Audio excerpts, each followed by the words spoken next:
Gênesis, capítulo 28. Isaque mandou chamar Jacó e o abençoou. Ele ordenou ao filho: Não se case com mulher alguma do povo cananeu. Não fique por aqui.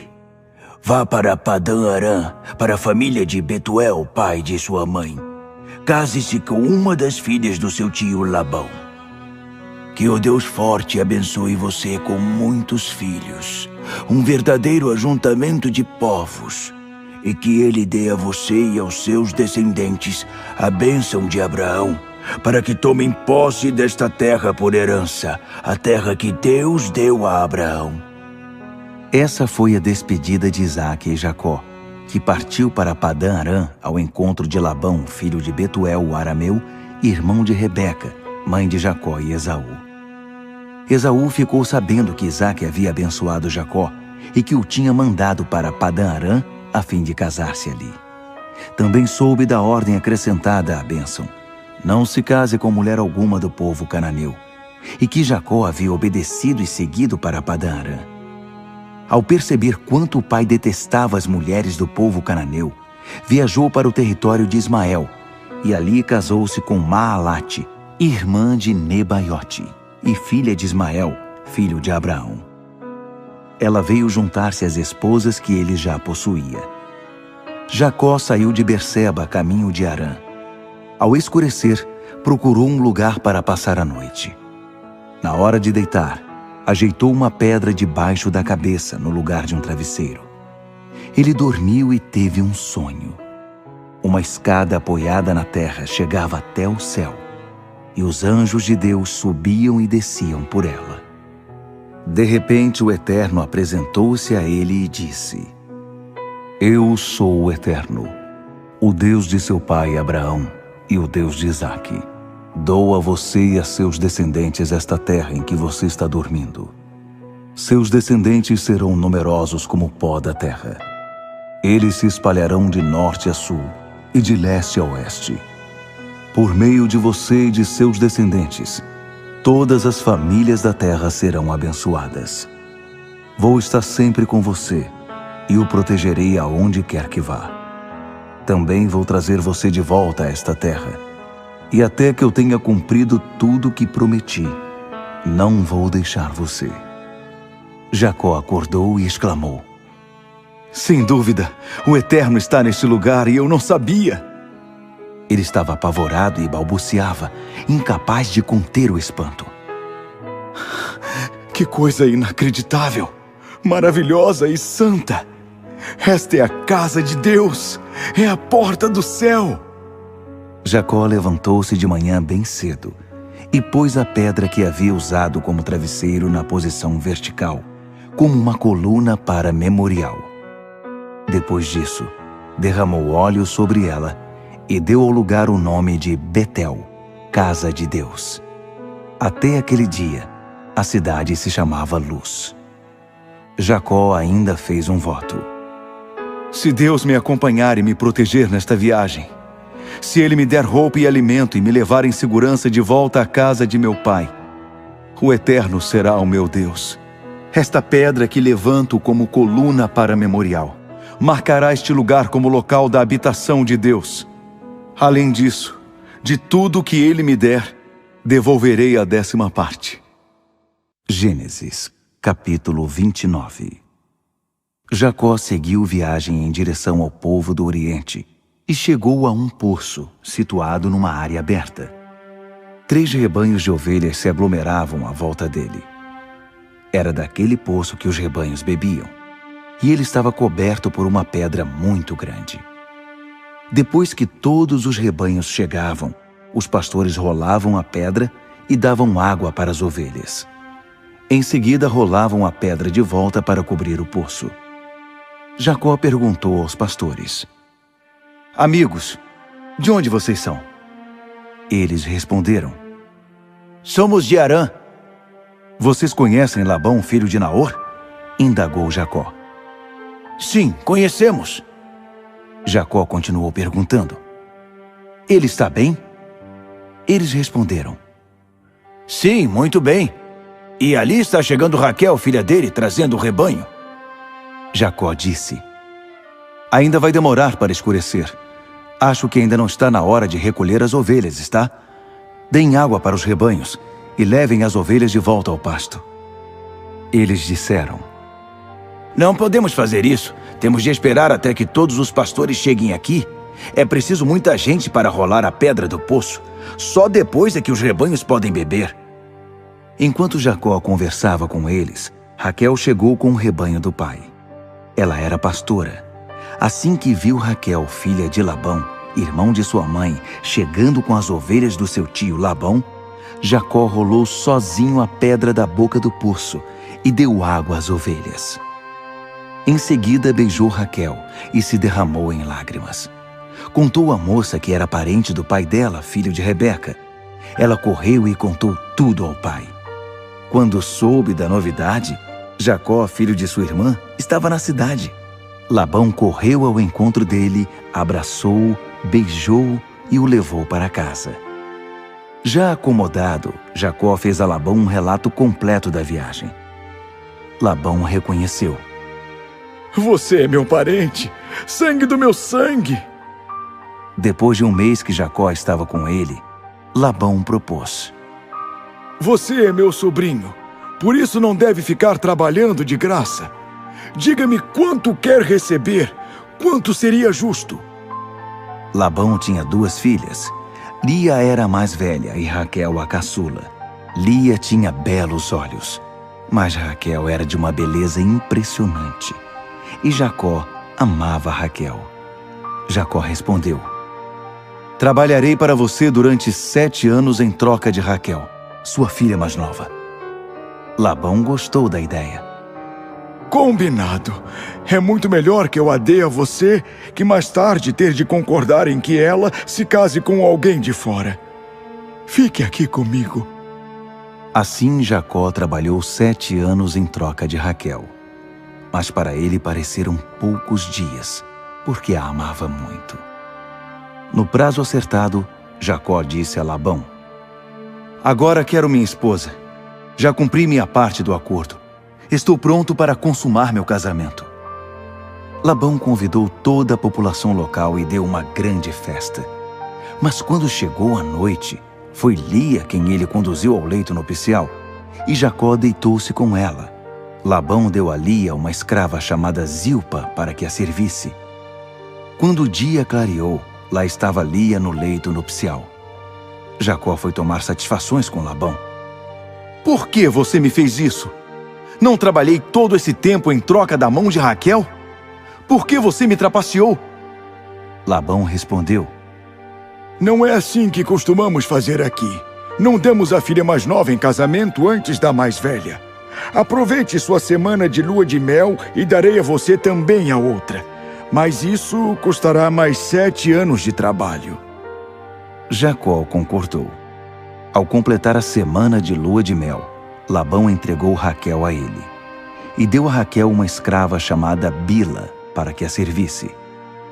Jacó deitou-se com Raquel, e ele amava Raquel mais que a Lia. Por causa dela, trabalhou mais 7 anos para Labão. Quando o Eterno viu que Lia era menos amada, fez dela uma mulher fértil, enquanto Raquel era estéril. Lia engravidou e teve um filho. Deu a ele o nome de Ruben. Veja, é um menino. E disse: Sem dúvida, é um sinal de que o Eterno olhou para minha desgraça. Um sinal de que agora meu marido há de me amar. Ela engravidou outra vez. Teve outro menino e disse: O Eterno soube que eu era menos amada e me deu este filho também. E deu a ele o nome de Simeão. O Eterno ouviu.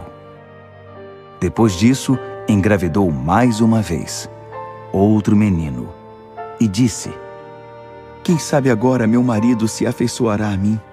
Já lhe dei 3 filhos. Por isso deu a ele o nome de Levi, afeição. Tempos depois, engravidou do 4º filho, e disse: Desta vez, louvarei o Eterno. E deu ao menino o nome de Judá. Louvado seja o Eterno. E não teve mais filhos. Gênesis, capítulo 30. Quando Raquel se deu conta de que não conseguia dar filhos a Jacó, teve ciúme de sua irmã e foi reclamar com Jacó. Dê-me filhos, senão morrerei. Jacó ficou irritado com Raquel e retrucou. Por acaso sou Deus? Sou eu que não te dou filhos? Raquel respondeu. Aqui está Bila, minha escrava. Deite-se com ela, que ela me substitua e que eu tenha um filho por meio dela. Pelo menos assim vou constituir família. E deu Bila por esposa a Jacó. Ele se deitou com ela e Bila engravidou, dando um filho a Jacó. Raquel disse. Deus está do meu lado e me fez justiça. Ele me ouviu e deu-me um filho. E deu a ele o nome de Dan, justiça. Bila, serva de Raquel, engravidou de novo e deu o segundo filho a Jacó. Raquel disse. Fui para uma luta de tudo ou nada com minha irmã e venci. E deu a ele o nome de Naftali, luta.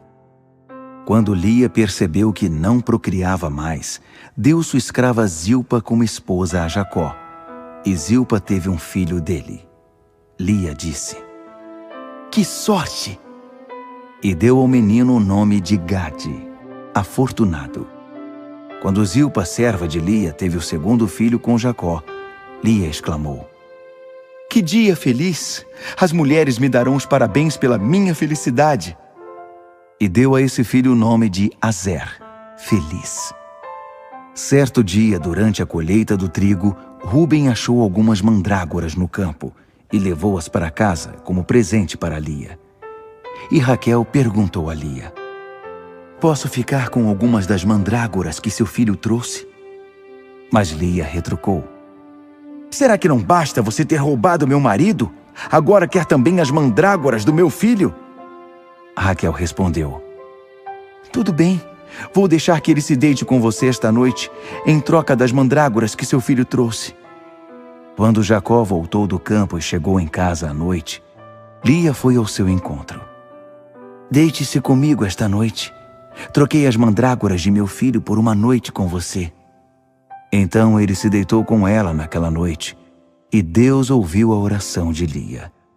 Ela engravidou e teve seu quinto filho com Jacó. Lia disse.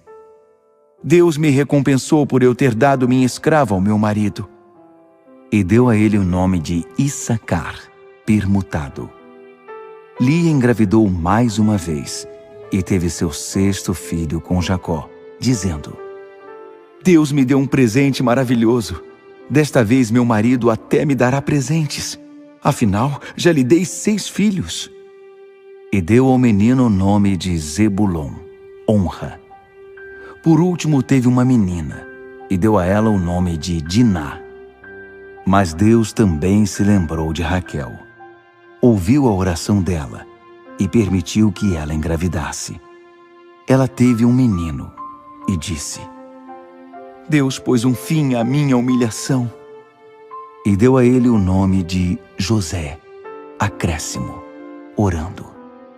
Que o Eterno me dê ainda outro filho. Depois que Raquel teve José, Jacó falou a Labão. Permita que eu regresse para minha terra.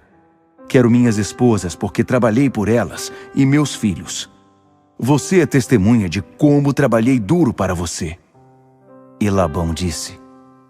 Eu prefiro você aqui. Consultei o Eterno e fiquei sabendo que ele tem me abençoado por sua causa. E continuou. Por isso, diga quanto quer de salário e eu pagarei. Jacó respondeu. Você bem sabe quanto meu trabalho tem significado e como seus rebanhos aumentaram sob meus cuidados. O rebanho minúsculo que você tinha quando cheguei hoje é bem grande. Tudo o que fiz trouxe bênçãos para você. Será que não chegou a hora de eu fazer alguma coisa pela minha família? Quanto devo a você? Perguntou Labão. Jacó disse. Você não me deve nada, mas tenho uma sugestão. Voltarei a pastorear e cuidar de seus rebanhos. Vou passar por todo o seu rebanho hoje e separar todas as ovelhas malhadas ou manchadas, todos os cordeiros de cor escura e todos os cabritos manchados ou malhados. Eles serão o meu pagamento. Assim não haverá nenhuma desconfiança na hora de calcular meu pagamento. Se você encontrar algum cabrito que não seja manchado ou malhado, ou alguma ovelha que não seja preta, saberá que eu os roubei. Labão concordou. Parece justo. Combinado, então. Mas naquele mesmo dia, Labão retirou todos os bodes manchados e listrados, e todas as cabras manchadas e malhadas, todo animal que tivesse mesmo uma única pinta branca, e também as ovelhas pretas, e os pôs ao cuidado dos filhos, longe de Jacó, numa distância equivalente a 3 dias de viagem. Enquanto isso, Jacó continuava a pastorear o que havia restado do rebanho de Labão. Mas Jacó tinha um plano. Arrancou galhos de álamo, amendoeira e plátano e retirou a casca, criando o efeito de listras brancas. Ele prendeu os galhos descascados diante do bebedouro usado pelos rebanhos. Na época do acasalamento, os animais iam beber e acasalavam em frente aos galhos listrados. Como resultado, os filhotes que nasciam eram listrados, malhados ou manchados. Jacó posicionava as ovelhas diante dos animais escuros de Labão. Dessa maneira, ele separou rebanhos diferentes para si, sem os misturar com os de Labão.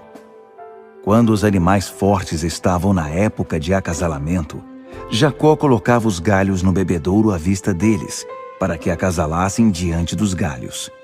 Mas não colocava os galhos diante dos animais fracos. Dessa maneira, os animais fracos ficavam para Labão e os mais fortes para Jacó. Assim o homem ia ficando cada vez mais rico, possuindo rebanhos enormes e muitos empregados, além de camelos e jumentos.